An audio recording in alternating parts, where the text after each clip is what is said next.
আসসালামু আলাইকুম। আশা করি আপনারা সবাই ভালো আছেন। আপনারা জানেন যে আমি দেশের বাইরে লেখাপড়া করে থাকি।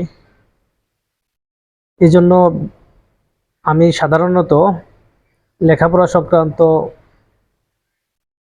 অ্যাডমিশন বা বাইরের দেশের স্কলারশিপ অথবা ভর্তি বিষয় সহ নানা রকম সুবিধা এবং অসুবিধা সম্পর্কে ডিসকাশনমূলক ভিডিও করে থাকি। তো আজকে আমি নতুন একটি বিষয় নিয়ে আলোচনা করব এবং যে বিষয়টি নিয়ে আলোচনা করব সেটি ইতিমধ্যে অনেকেই জানে। আমি গতকালকে আমার ফেসবুক প্রোফাইলে একটি স্ট্যাটাস দিয়েছিলাম, যেখানে বাংলাদেশে বর্তমানে প্রচণ্ড গরম পড়ছে এবং এই গরমে আমরা কিভাবে সুস্থ থাকতে পারি, অর্থাৎ তীব্র গরমে সুস্থ থাকতে আমাদের করণীয় বিষয়গুলো নিয়ে আজকে আলোচনা করতে যাচ্ছি।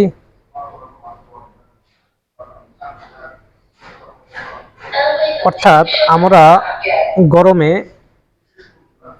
কোন বিষয়গুলো অনুসরণ করলে অতিরিক্ত গরমে আমরা কিছুটা স্বস্তি পাবো। তো প্রথমেই আমরা যে বিষয়টি নিয়ে আলোচনা করব সেটি হলো যে গরমে আমাদের কোন কোন বিষয়গুলো অনুসরণ করা উচিত, এতে আমরা অতিরিক্ত গরমে কিছুটা স্বস্তিতে থাকতে পারি। তো এক্ষেত্রে আমি গতকালকে বঙ্গবন্ধু শেখ মুজিবুর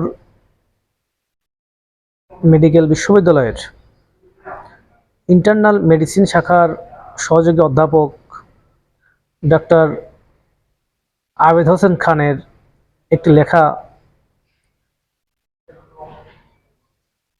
পড়েছিলাম এবং সেখানে এই অতিরিক্ত গরমে সুস্থ থাকতে কি কি করণীয় সে সম্পর্কে কিছুটা ধারণা নিয়েছিলাম।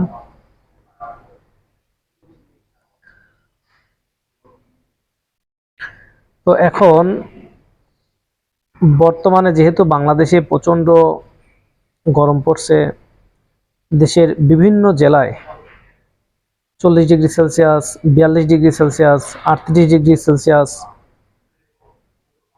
অতিরিক্ত গরম পড়ছে।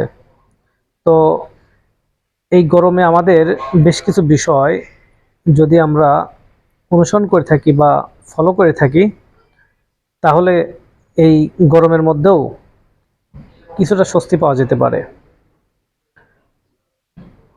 অর্থাৎ এই গরমের সময় আমরা তেলযুক্ত খাবার, যেমন মাংস বা বিরিয়ানি, এই ধরনের খাবারগুলো আমাদের কম খাওয়া উচিত। এরপরে অতিরিক্ত গরমে ফলমূল বা শাকসবজি জাতীয় খাবার, এই ধরনের খাবারগুলো খাইলে আমাদের স্বাস্থ্যের জন্য ভালো। যখন অতিরিক্ত গরম পড়বে তখন সাধারণত ফলমূল শাকসবজি সবসময় খাওয়া ভালো, আর যখন অতিরিক্ত গরম পড়বে তখন এই অতিরিক্ত গরমের মধ্যে শাকসবজি বা ফলমূল জাতীয় খাবার খাওয়া স্বাস্থ্যের জন্য অবশ্যই ভালো, এবং এতে গরমের মধ্যে কিছুটা স্বস্তিতে থাকা যেতে পারে। এরপরে অনেক দিনের পুরনো বাসি খাবার বা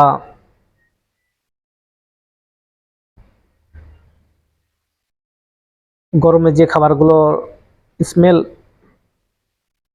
নষ্ট হয়ে গিয়েছে, অর্থাৎ ব্যাড স্মেল হয়ে গেছে যে খাবারগুলা, তো এই ধরনের খাবারগুলো আমাদের সাধারণত পরিহার করা উচিত। এবং এই ধরনের খাবার আমরা যদি গরমের মধ্যে না খাই তাহলে স্বাস্থ্যের জন্য অবশ্যই ভালো। তো আরেকটি বিষয় হলো, যেমন প্রচণ্ড গরমের সময় অথবা গরমের দিনগুলোতে সাধারণত আমাদের উচিত সকাল সকাল গোসল করা, কারণ সকাল সকাল গোসল করলে আমাদের শরীরে রিফ্রেশমেন্ট থাকবে, তখন গরমের অতিরিক্ত তাপমাত্রা থেকে কিছুটা স্বস্তি বোধ করা যেতে পারে বা স্বস্তি পাওয়া যাবে তখন। এছাড়াও আরও বেশ কিছু বিষয় আছে যে বিষয়গুলো অবশ্যই গরমের সময় বা অতিরিক্ত গরমের মধ্যে কাজে দিবে। যেমন গরমের দিনগুলোতে সাধারণত পাতলা বা হালকা রঙের পোশাক পরিধান করা উচিত। এতে শরীরে যেমন বাতাস লাগবে, বাতাস অনুভূত হবে, সেই সাথে অতিরিক্ত গরমের মধ্যে কিছুটা স্বস্তি পাওয়া যেতে পারে। তাছাড়া অতিরিক্ত গরমের সময় একটি বিষয় খুব গুরুত্বপূর্ণ একটি বিষয়, সেটি হলো যে এই গরমের সময়তে সাধারণত শরীরে প্রচণ্ড পানি স্বল্পতা দেখা দেয়। অর্থাৎ গরমের দিনগুলোতে আমাদের এই পানি শূন্যতা পূরণ করার জন্য পর্যাপ্ত পানি পান করতে হবে। আমাদের উচিত এই গরমের দিনগুলোতে বা পানি শূন্যতা পূরণ করার জন্য ঘন ঘন পানি পান করতে হবে। প্রয়োজনে গ্রীষ্মকালীন ফল এগুলা দিয়ে জুস বা শরবত করে পান করতে হবে। এক্ষেত্রে বেলের শরবত বা তরমুজের শরবত স্বাস্থ্যের জন্য খুবই কার্যকরী ভূমিকা রাখবে এই গরমের সময়গুলোতে। আরেকটা বিষয় হলো অতিরিক্ত গরমে প্রস্রাবের রঙের পরিবর্তন দেখা দেয়। যখন গাঢ় রং হবে তখন ধারণা করতে হবে যে আপনার শরীরে পানি শূন্যতা দেখা দিয়েছে, তখন আপনাকে পর্যাপ্ত পানি পান করতে হবে। এছাড়াও সূর্যের এই প্রচণ্ড তাপমাত্রা বা ক্ষতিকর রশ্মি থেকে আমাদের শরীরের চামড়া বা ত্বককে সুরক্ষা রাখার জন্য সানস্ক্রিন ব্যবহার করা যেতে পারে। এতে আমাদের শরীরের ত্বক ভালো থাকবে। এবং আরেকটি বিষয় হলো যে যেহেতু দুপুরের সময় অর্থাৎ 12টা থেকে 3টা পর্যন্ত এই সময়গুলোতে সাধারণত সূর্যের তাপমাত্রা বা রৌদ্র অনেক বেশি থাকে, তো এই সময়গুলোতে চেষ্টা করতে হবে বাসার বাইরের কাজগুলো তুলনামূলকভাবে কম করার। একান্তই যদি বাইরের কাজ থাকে সেক্ষেত্রে অবশ্যই প্রয়োজনে টুপি ব্যবহার করা যেতে পারে বা ছাতা ব্যবহার করা যেতে পারে। এতে অবশ্যই কিছুটা স্বস্তি পাওয়া যাবে। তো তীব্র গরমে এই বিষয়গুলো যদি আমরা অনুসরণ করি তাহলে অবশ্যই এই অতিরিক্ত গরমের মধ্যে কিছুটা স্বস্তি পাওয়া যাবে। আরেকটি বিষয়, এই অতিরিক্ত গরমের ফলে আমরা কিন্তু মাঝে মধ্যেই একটি বিষয় খুব বেশি পরিমাণ শুনে থাকি। অর্থাৎ অতিরিক্ত গরমে আমরা যে বিষয়টি মাঝে মধ্যেই শুনে থাকি সেটি হলো হিট স্ট্রোক। অর্থাৎ অনেকেই হিট স্ট্রোকে মারা যায়। তো এই হিট স্ট্রোক বা হিট স্ট্রোকে কেন মানুষ মারা যায়, সেই সাথে হিট স্ট্রোকের লক্ষণ ও প্রতিকার সম্পর্কে আলোচনা করব ইনশাল্লাহ। তো সাধারণত গরমের দিনগুলোতে এই বিষয়গুলো খুবই জরুরি এবং এই বিষয়গুলো জানার জন্য চেষ্টা করতে হবে, কারণ এই বিষয়গুলো যদি আপনি ফলো করেন তাহলে অবশ্যই এই অতিরিক্ত গরমের মধ্যে আপনি কিছুটা স্বস্তি পাবেন। তো আমরা এখন হিট স্ট্রোক কি, এই হিট স্ট্রোক সম্পর্কে জানার চেষ্টা করব। বাইরের তাপমাত্রা যাই হোক না কেন আমাদের শরীর স্বয়ংক্রিয়ভাবে তাপমাত্রা স্থির রাখতে বা স্বাভাবিক রাখতে সক্ষম। কিন্তু অতিরিক্ত গরমের ফলে যখন শরীরের তাপমাত্রা নিয়ন্ত্রণ ব্যবস্থা কাজ করা বন্ধ করে দেয় তখন তাকে হিট স্ট্রোক বলা হয়। এর ফলে ঘাম বন্ধ হয়ে গিয়ে শরীরের তাপমাত্রা দ্রুত বৃদ্ধি পায়। তো আমরা হিট স্ট্রোক কি সেটি জানলাম। তো এখন আমরা হিট স্ট্রোকের লক্ষণগুলো সম্পর্কে আলোচনা করব। অর্থাৎ আপনি কোন কোন বিষয় অনুধাবন করলে বা বুঝতে পারলে আপনি প্রাথমিকভাবে বুঝতে পারবেন যে আপনার হিট স্ট্রোক হওয়ার সম্ভাবনা আছে। তো আমরা এখন হিট স্ট্রোকের লক্ষণগুলো নিয়ে আলোচনা করি। শরীরের তাপমাত্রা দ্রুত বেড়ে যাওয়া, অচেতন হয়ে যাওয়া বা সেন্সলেস হয়ে যাওয়া, মাথা ঘোরা এবং প্রচণ্ড মাথা ব্যথা অনুভব হওয়া, ঘাম কমে যাওয়া, শরীরের ত্বক গরম ও শুষ্ক অনুভব হওয়া, শারীরিক দুর্বলতা বা পেশিতে টান অনুভব হওয়া, অর্থাৎ আপনার শারীরিক দুর্বলতা থাকবে এবং পেশিতে টান অনুভব করবেন, শ্বাসকষ্ট বোধ করা, বমি বমি ভাব হওয়া,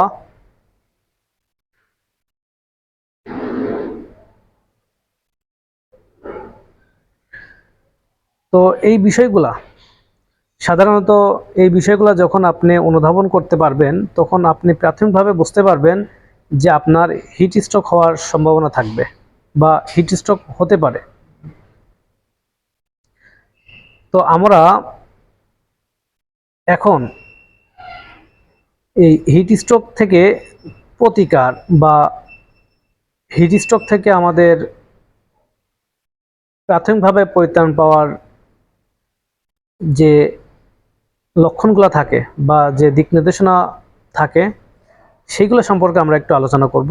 যে আপনি এই যে নিয়মগুলো এখন বলবো এই বিষয়গুলো যদি আপনি তাৎক্ষণিকভাবে অনুসরণ করেন তাহলে আপনি হিট স্ট্রোক হওয়ার পরে প্রাথমিকভাবে আপনি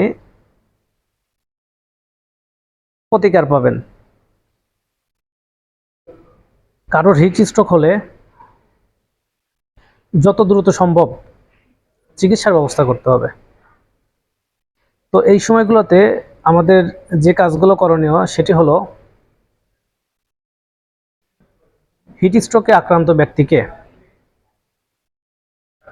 অপেক্ষাকৃতভাবে ঠান্ডা বা শীতাতপ নিয়ন্ত্রিত ঘরে নিয়ে যেতে হবে এবং রোগীর শরীর থেকে অপ্রয়োজনীয় কাপড় খুলে ফেলতে হবে।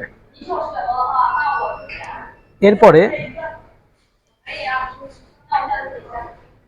শরীরে বাতাস করতে হবে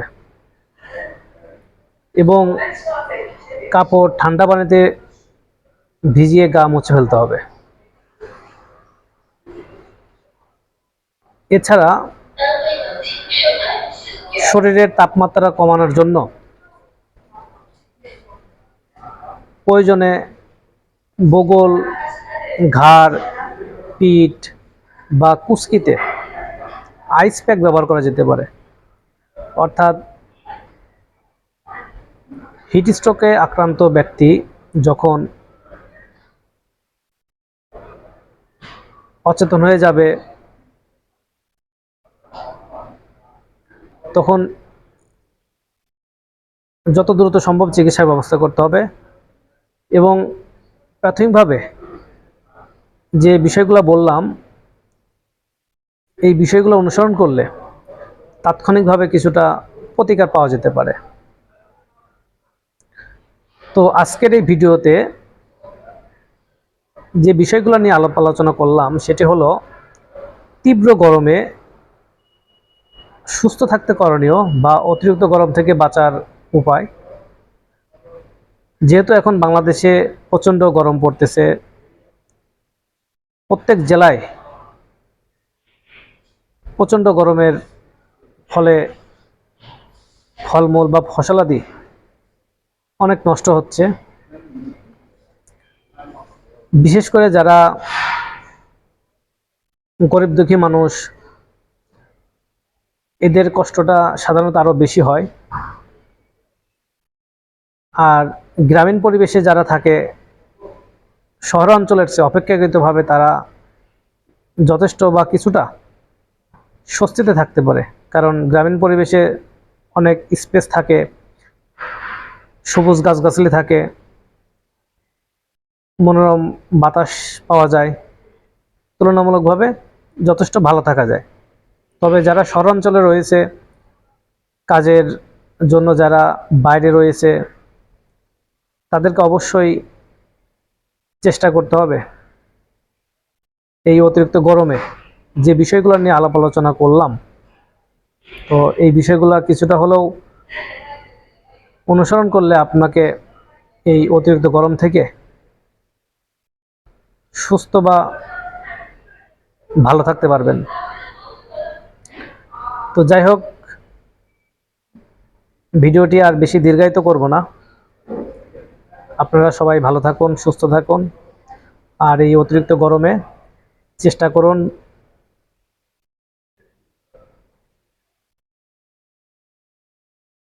বাইরের